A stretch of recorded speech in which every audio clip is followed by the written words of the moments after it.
जय श्री राम। क्या आप जानते हैं कि महाबली हनुमान का जन्म केवल एक संयोग नहीं बल्कि महादेव की एक सोची समझी लीला थी। एक अप्सरा का भयानक श्राप, राजा दशरथ की दिव्य खीर और पवन देव का वो रहस्यमयी झोंका, इन सब ने मिलकर कैसे जन्म दिया ब्रह्मांड के सबसे शक्तिशाली योद्धा को।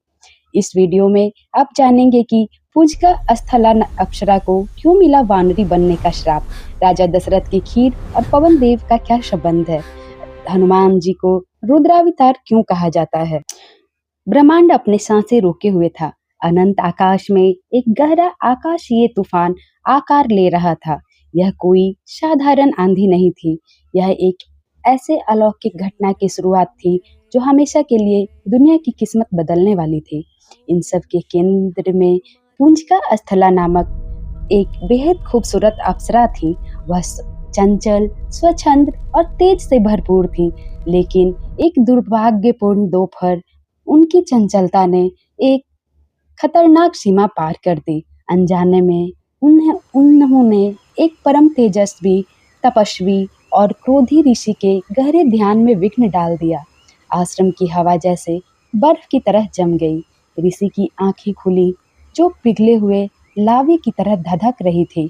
ऋषि ने अपने कड़कती आवाज में कहा, तो इस पवित्र तपोभूमि में एक चंचल वानर की तरह उछल कूद कर रही है और मर्यादा भूल गई है। इसलिए जा, तू स्वर्ग से गिरकर धरती पर एक वानरी का रूप ले लेगी। पूजिका स्थला का चेहरा सफेद पड़ गया। वह अपने घुटनों पर गिर पड़ी और रोते हुए क्षमा मांगने लगी। ऋषि ने जब सच्चा पछतावा देखा तो उनका क्रोध शांत हुआ, लेकिन मुख से निकला श्राप वापस नहीं लिया जा सकता था। उन्होंने अपनी आवाज धीमी की और एक ऐसी भविष्यवाणी की जो किसी पहेली जैसी लग रही थी।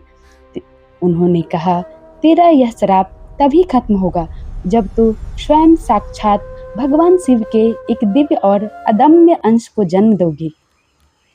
साल बीतते गए और सदियां गुजर गई।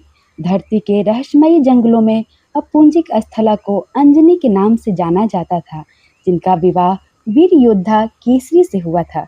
ऋषि की भविष्यवाणी को पूरा करने और श्राप से मुक्ति पाने के लिए अंजनी ने सारे सांसारिक सुख त्याग दिए। वह सबसे ऊंचा निर्जन पर्वत पर चढ़ गईं और एक ऐसा कठोर तपस्या शुरू की जिसने स्वर्ग में देवताओं को भी असहज कर दिया। एक पैर पर खड़ी होकर मां अंजनी भीषण तूफानों और तपती धूप का सामना करते हुए केवल एक ही नाम जप रही थी, शिव। इसी बीच सैकड़ों मील दूर भव्य नगरी अयोध्या में राजा दशरथ अपनी रानियों के लिए संतान प्राप्ति हेतु पुत्रेष्टि यज्ञ कर रहे थे। जैसे ही पुजारियों ने मंत्रों का स्वर चरम पर पहुंचा, यज्ञ की अग्नि जोर से धधक उठी। अचानक लपटों के बीच से एक दिव्य और विशाल आकृति प्रकट हुई, साक्षात अग्निदेव।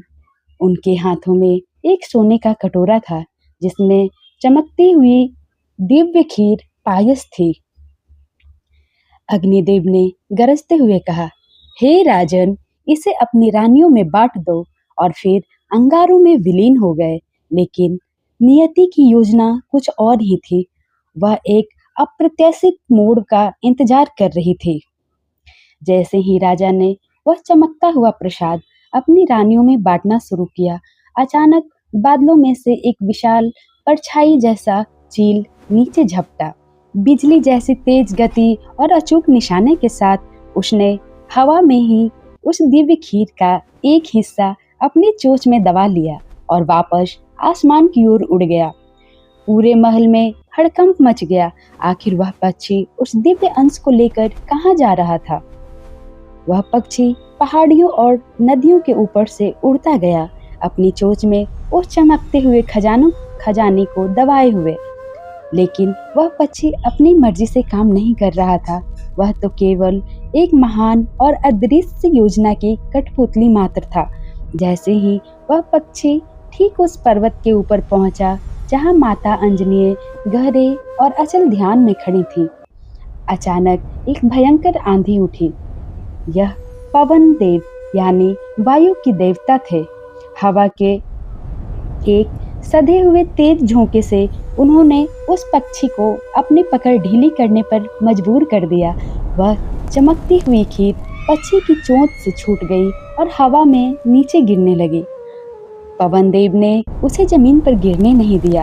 एक अदृश्य कोमल हवा के सहारे उन्होंने उस दिव्य खीर को सीधे ध्यानमग्न अंजनी के खुले हाथों में पहुंचा दिया। अंजनी की आंखें खुली। उन्होंने अपने हाथों में उस चमकते हुए अलौकिक पदार्थ को देखा। इसमें भगवान शिव की असीम उपस्थिति को महसूस करते हुए उन्होंने श्रद्धा से अपना सर झुकाया और उस दिव्य उपहार को ग्रहण कर लिया। ठीक उसी क्षण एक गर्म सुनहरी ऊर्जा उनके पूरे शरीर में दौड़ गई। पवनदेव उनके सामने प्रकट हुए। उनकी आकृति सुबह की कोहरे की तरह चमक रही थी। उन्होंने धीरे से मुस्कुराते हुए कहा, अंजनेय, तुम्हारे गर्भ में अब स्वयं महादेव का अंश स्थापित हो चुका है।